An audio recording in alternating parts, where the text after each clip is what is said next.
தேவையை உணர்ந்தவர்களா நம்ம தேவனிடத்தில் வந்தவங்களுக்கா நான் ஆண்டவருக்கு நன்றி சொல்கிறேன். உண்மையாலுமே எல்லாருமே தேவையுள்ளவர்களாக இருக்கிறோமா? அதை நம்ம ஆராய்ஞ்சு பார்ப்போம். நான் இந்த இடத்துல நிற்கிறதுனால நான் தேவை இல்லாதவனா இல்லை, உண்மையாலுமே நான் தேவையுள்ளவனாக இங்கே ஆண்டவர் என்னை கூப்பிட்டு வந்திருக்கிறாரு. ஸோ நான் அப்படி தான் எல்லோரும் பிலீவ் பண்ணுறேன். ஆண்டவர் அப்படிப்பட்டவர்களுக்காக நான் ஆண்டவருக்கு நன்றி சொல்கிறேன். ஸோ நம்ம எதை குறித்து நம்ம தேவையுள்ளவர்களாக இருக்கிறோன்னு சொல்லிட்டு இப்போ ஒரு 10 நிமிஷத்தில் நம்ம அதை தியானிக்கலாம். ஏன்னா தேவையுள்ளவர்கள் மாத்திரம்தான் தேவனிடத்துக்கே வர முடியும். தேவையில்லாதவர்கள் பார்த்திங்கன்னா தங்களுடைய வாழ்க்கையில் தேவையில்லாதவர்கள் தேவனிடத்தில் வர முடியாது. ஸோ போன வாரம் பிரதர் கொடுத்த செய்திகள் மூலமாக நான் ரொம்ப ஆசீர்வதிக்கப்பட்டேன். அதுலேருந்து தான் நான் சில விஷயங்களை உங்களுக்கு ஷேர் பண்ண போகிறேன். 1 ராஜாக்கள் நம்ம எடுத்துக்கலாம்.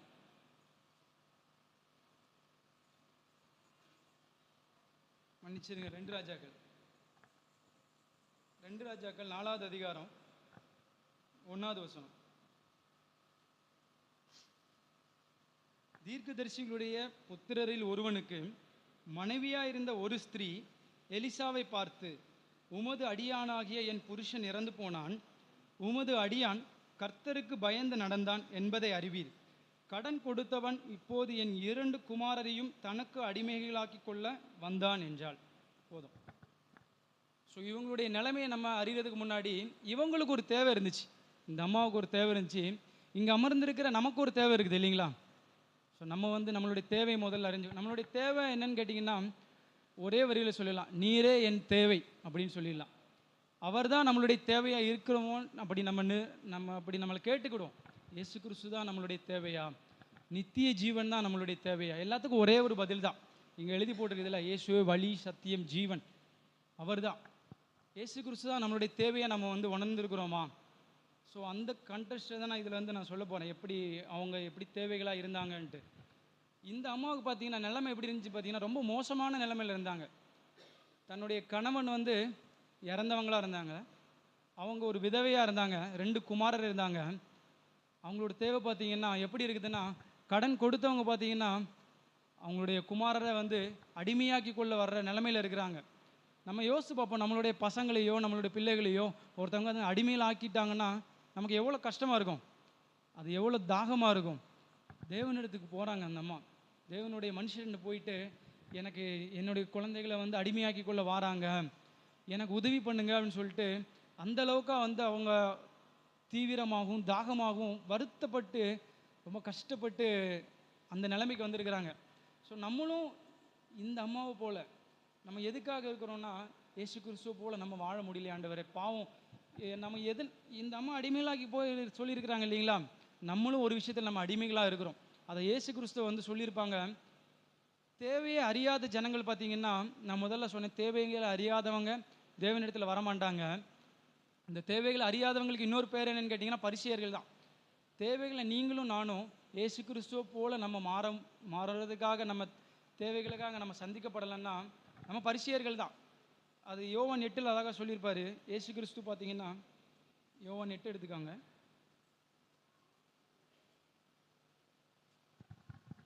நம்ம எதில் இப்போ பார்த்தோம், 2 ராஜாக்களில் பார்த்தோம், அந்த ஒரு விதவையான ஸ்திரீ தன்னுடைய குமாரர்களை அடிமையாக்கி கொள்றதுனால அவங்க தேவையுள்ளவர்களாக இருந்தாங்க.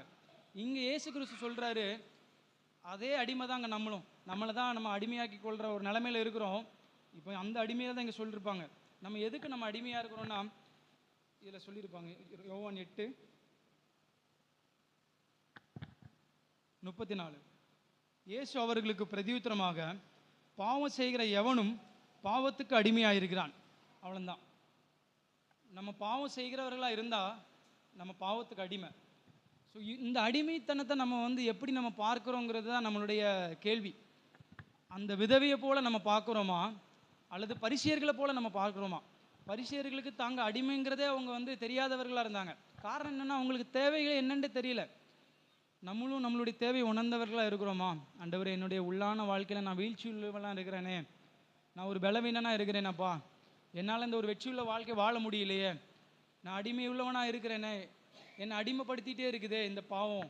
ஸோ அந்தளவுக்கு நான் தாகமாக இருக்கிறேன்னா, அந்த விதவைக்கு உள்ள அந்த நிலைமை நமக்கு என்னைக்காட்டும் வந்திருக்குதா? யோசித்து பார்த்துருக்கிறீங்க. நான் போன வாரம் இந்த பிரதர் இந்த செய்திகளை சொல்லும்போது எனக்கு ரொம்ப உற்சாகமாக இருந்துச்சு. நான் அந்த விதவையை போல் நான் உணர்ந்தேன். அந்த அம்மா எப்படி பரிதவிச்சு போய் இருந்திருப்பாங்க, தன்னுடைய மகனை அவங்க வந்து எடுத்துக்கொள்ள போகிறாங்களான்னு சொல்லிட்டு. ஸோ அதே போல் தான் ஆண்டவரே, என்ன இந்த பாவம் மேற்கொள்ளுதே, என்ன இந்த பாவம், நான் கோவப்படுறேனே, நான் இச்சிக்கிறேனே, தவறாக பேசிடுறேனே, எவ்வளவோ இருந்தாலும் என்ன இந்த பாவம் என்ன மேற்கொள்ளுதே. ஸோ இப்படிப்பட்ட தேவையுள்ளவர்களாக நம்ம இருக்கிறோமா? கண்டிப்பாக தேவனிடத்தில் வாங்க. அந்த அம்மா வந்தாங்க, தேவனுடைய மனுஷத்தில் வந்து முறையிட்டாங்க. அழகாக நம்ம அதை வாசிக்கிறோம் இல்லையா? என்ன வாசிக்கிறோம்னா, அவங்க கேட்குறாரு எலிசா, அவளை நோக்கி சொல்கிறாங்க, நான் உனக்கு என்ன செய்யணும்னு சொல்கிறாங்க. இதே போல தாங்க தேவன் நம்மக்கிட்ட, ஆண்டவராக இயேசு கிறிஸ்து நம்மகிட்ட கேட்குறேன், நான் உனக்கு என்ன செய்யணும் சொல்லும் பொழுது, ஆண்டவர் எனக்கு உதவி இருக்குது, எனக்கு ஒரு தேவை இருக்குது, அந்த தேவையை நிறைவேற்றுங்க அப்படின்னு சொல்கிறேன். அந்த அந்த விதவை அதை தான் கேட்குறாங்க, ஆண்டவரே எனக்கு ஒரு தேவை இருக்குது, எனக்கு அந்த தேவையை நிறைவேற்றுங்கும் போது, ஸோ அவங்க எலிசா சொல்கிறாங்க, அவங்களுடைய தேவை உணவு பற்றாக்குறையாக இருக்கலாம், ஆனால் நம்மளுடைய தேவை பார்த்திங்கன்னா, நம்மளுடைய ஆவி இன்னும் பலவீனமாக இருக்குது, இன்னும் உயிர்ப்பிச்சு இருக்குது. கிறிஸ்துவை அறிந்து கொண்டதுனால சுவிசேஷத்தின் மூலமாக நம்மளுடைய ஆவி உயிர்ப்பிச்சு இருக்குது, ஆனால் இன்னும் நம்ம பலவீனத்தில் இருக்கிறோம். பாவங்களை மேற்கொள்ளாத அளவுக்கு பாவம் நம்மளை மேற்கொண்டுருது. ஸோ நம்ம பலவீனமாக இருக்கிறோம். ஆண்டவரே, எனக்கு நான் பாவத்தை மேற்கொள்கிற எனக்கு பலன் இல்லையாப்பா. ஸோ இப்படிப்பட்ட ஒரு தேவையுள்ளவர்களாக இருக்கிறோமா? ஆண்டவர் நம்மளை பார்த்து ஒன்று சொல்கிறாரு.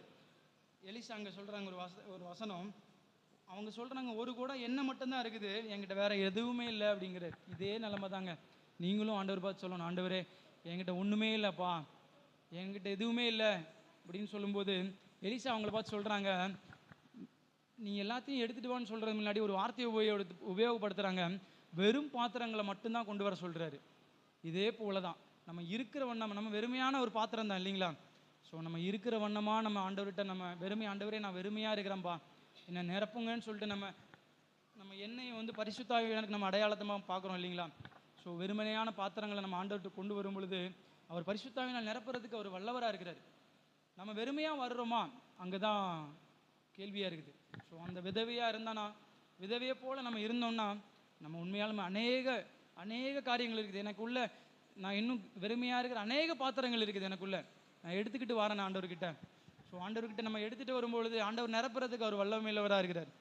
அவர் நிரப்புறது மாத்திரம் இல்லாமல் 7 சொல்லுவார், நீ உன் கடனை தீர்த்து மீந்ததை கொண்டு நீயும் உன் பிள்ளைகளும் ஜீவனம் பண்ணுங்கள் என்று சொல்லியிருக்கிறார்.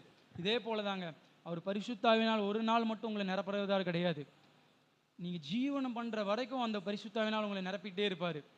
ஸோ நீங்கள் வாழ்நாள் எல்லாம் முழுவதும் அந்த விருப்பம் தான் எனக்கு இன்னும் அதிகமாக இருக்குது. ஆண்டவரே, நான் வாழ்நாள் முழுவதும் பாவங்களை மேற்கொள்ள வாழ முடியும் என்னால். ஸோ இப்படிப்பட்ட ஒரு தீவிரமான ஒரு நிலைமையில் நம்ம இருக்கிறோமா? ரெண்டாவது இன்னொரு பிரதர் காண்பிச்சாங்க, இஸ்ரவேல் ஜனங்களை காண்பிச்சாங்க. இஸ்ரவேல் ஜனங்கள் தங்களுடைய அடிமைத்தனத்தில் இருந்தாங்க. அவர்கள் 400 வருஷம் இருந்தாலும் கடைசி வருஷத்தை தான் பார்த்தீங்கன்னா அவங்களுடைய தாகம், அவங்களுடைய மூச்சு பார்த்தீங்கன்னா ஒரு பெரும் மூச்சை விட்டாங்க, நாங்கள் ரொம்ப அடிமைத்தனத்தில் இருக்கிறோமேன்னு சொல்லிட்டு. ஸோ நம்மளும் இஸ்ரவேல் ஜனங்களை போல நம்ம பெருமூச்சு விடுற அளவுக்கு வரோமா? அவங்க பார்க்குறாங்க. சங்கீதக்காரனாக தாவீது சொல்லுவார், 121 சொல்கிறாரு, எனக்கு ஒத்தாசை வரும் பர்வதங்களுக்கு நேராக என் கண்களை ஏறெடுக்கன்னு சொல்கிறேன். இஸ்ரவேல் ஜனங்கள் வேற எங்கேயும் நோக்கி பார்க்கல, அவங்க தேவனையே நோக்கி பார்த்தாங்க, தேவனையே நோக்கி பெருமூச்சு விட்டாங்க. ஆண்டவரே எங்களுக்கு உதவி செய்யுங்க, ஆண்டவரே எனக்கு உதவி செய்யுங்க, இந்த அடிமைத்தனத்திலேருந்து விடுதலை ஆகுங்க. அதே போல தான் அவங்க எதுக்கு அடிமையாக இருந்தாங்க? நம்ம அதே போல் நம்ம பாவங்களுக்கு நம்ம அடிமையாக இருக்கிறோம் இல்லைங்களா? இஸ்ரவேல் ஜனங்களை போல் நம்ம பெருமூச்சு விடுறதுக்கு நம்ம ஆயத்தமாக இருக்கிறோமா? ஸோ உண்மையாலுமே நம்ம அப்படிப்பட்ட நம்ம தேவைகளை நம்ம உணர்வோம்.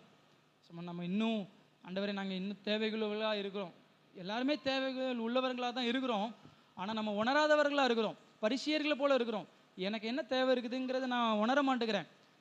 தேவை நம்ம சரீர பிரகாரமாக தேவை இருக்கலாம், பூமிக்குரிய விதமாக தேவைகள் இருக்கலாம், அதை எல்லாத்தையும் காட்டிலும் ஆவிக்குரிய தேவை தான். இப்போ பிரதர் ஒரு 10 நிமிஷம் ஷேர் பண்ணாங்க, ரொம்ப அருமையாக ஷேர் பண்ணாங்க.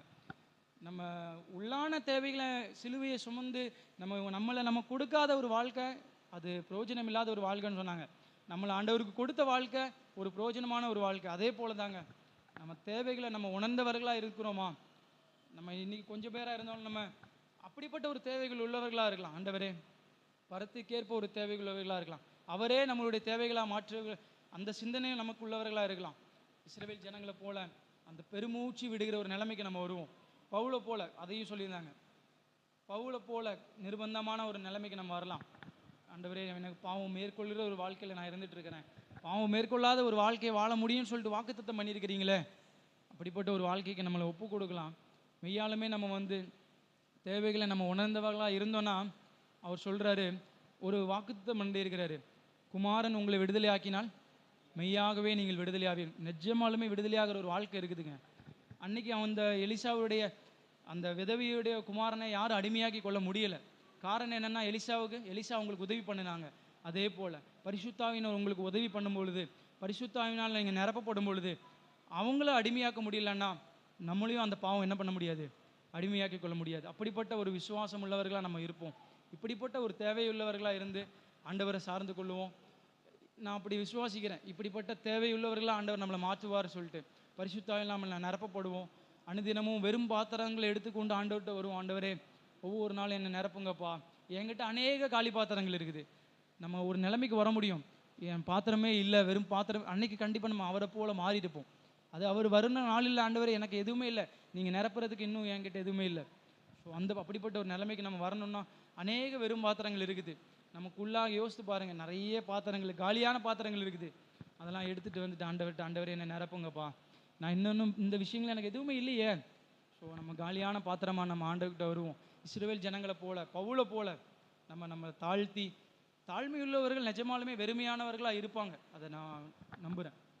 தாழ்மை இல்லாதவர்கள், அதுக்கு அந்த உதாரணத்தை நம்ம பார்த்தோம், பரிசேயர்களை பார்த்தோம் இல்லைங்களா? யார் அடிமைகளாக இருந்தாங்க?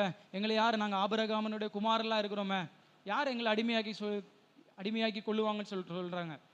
ஸோ பாவம் செய்கிற எவனும் பாவத்துக்கு அடிமையாக இருக்கிறான். ஸோ அப்படிப்பட்ட ஒரு அடிமைத்தனத்திலேருந்து ஒரு வசனம் இருக்குது, குமாரன் விடுதலை ஆக்கினால் மெய்யாகவே நீங்கள் விடுதலை ஆகுவீன்னு சொல்லியிருக்கிறாங்க.